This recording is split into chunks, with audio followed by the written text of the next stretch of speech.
संज्ञा किसी की पहचान है। संज्ञा का मतलब हुआ नाम। नाम किसका? अब नाम जो हमारे व्याकरण वेता है, जो व्याकरण जिन्होंने व्याकरण को बनाया है, उन्होंने परिभाषा क्या दी है? किसी प्राणी के नाम को, किसी वस्तु के नाम को और किसी स्थान के नाम को हम क्या कहते हैं? संज्ञा। यहाँ पे सबसे पहले आया है किसी प्राणी, किसी प्राणी। अब हम प्राणी किसको बोलते हैं? प्राणी माने जिसमें प्राण है। प्राणी का मतलब क्या है? प्राण है। प्राण किस किस में है? प्राण मनुष्य में भी होता है, ठीक है ना? प्राण बैल में भी है, प्राण मगरमच्छ में भी है ना? माने जिन जिन जिन के अंदर प्राण है, समझ गए तुम?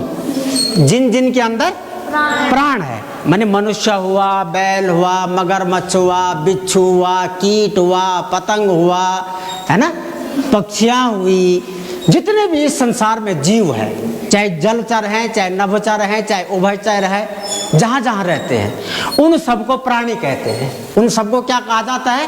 प्राणी। उन सबका नाम क्या है? तो उनके नाम को भी, प्राणियों के नाम को भी संज्ञा कहा जाता है। बात होगी समझ में?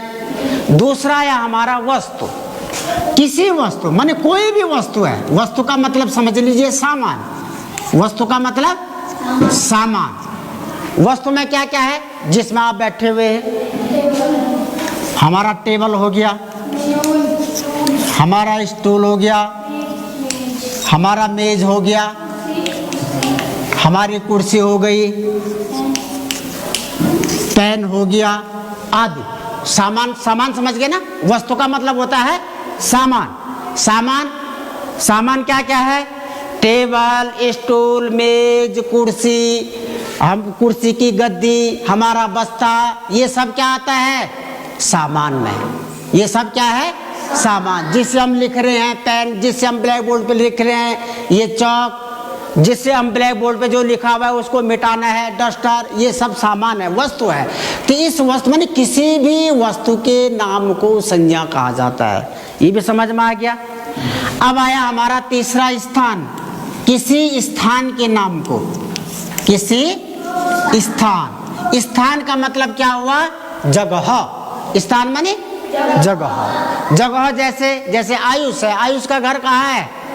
लंबवाड़ है, तो लंबवाड़ एक स्थान है, लंबवाड़ एक जगह है। तो इसके घर को या इसके गांव को किस नाम से जाना जा रहा है?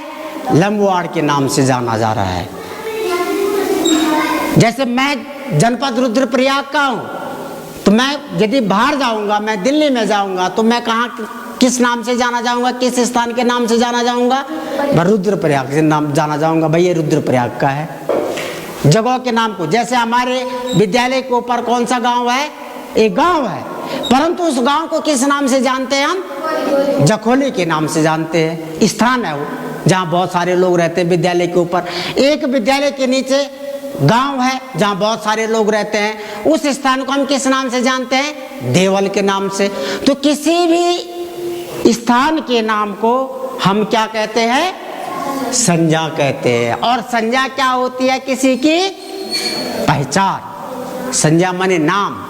नाम यदि हम किसी वस्तु का, किसी प्राणी का और किसी स्थान का नाम बोलते हैं, तो वो उसकी क्या है? संज्ञा है, पहचान है। यदि बहुत सारी वस्तु है, वहाँ कहीं पे पेन भी रखा हुआ है, चौक भी रखा हुआ है, डस्टर भी रखा हुआ है, पुस्तक भी रखी हुई है, कॉपी भी रखी हुई है नहीं? और ये सारा सामान एक जगह पे रखा हुआ है।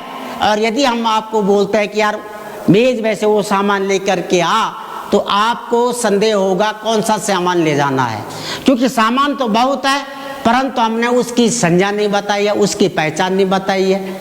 उसकी पहचान कब होगी? जब हम उस वस्तु का आपसे नाम बताएंगे।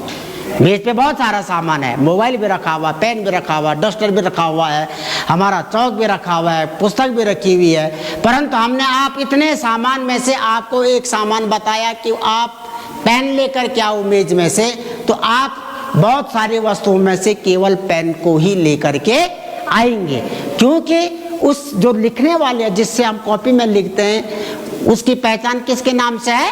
पेन के नाम से। उसकी पहचान किसके नाम से है? पेन के नाम से। तो किसी, अब समझ में आ गई संज्ञा? संज्ञा की परिभाषा समझ में आ गई?